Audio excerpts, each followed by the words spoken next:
السلام علیکم ناظرین، میں ہوں نیلم نواب، آپ دیکھ رہے ہیں پی کے نیوز۔ سب سے پہلے خبر شامل کرتے ہیں۔ پاکستان پیپلز پارٹی کے وزیر خارجہ بلاول بھٹو سے اظہار یکجہتی، نریندر مودی کے خلاف ریلی، بھارت مرد آباد کے نعرے لگائے گئے۔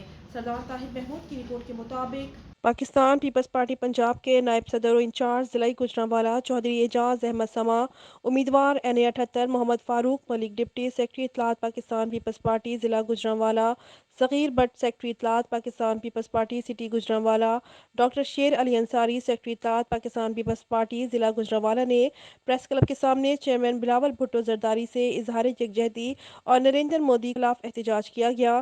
اس موقع پر الیاس نوید شہزاد، سینئر نائب صدر پیپلز پارٹی ڈویژن گوجرانوالہ، شباب اعظمی، ڈپٹی سیکرٹری اطلاعات پاکستان پیپلز پارٹی ضلع گوجرانوالہ ریحانہ بٹ، چودھری راشد عنایت اللہ گوریا، بلال نعیم، زمان مہر، علی رضا چودھری، سلیم مہر و کارکنان کی بڑی تعداد موجود تھی۔ اس موقع پر نریندر مودی شفاف رویے پر بھرپور احتجاج کیا گیا اور چیئرمین بلاول بھٹو زرداری کو خراج تحسین پیش کیا گیا۔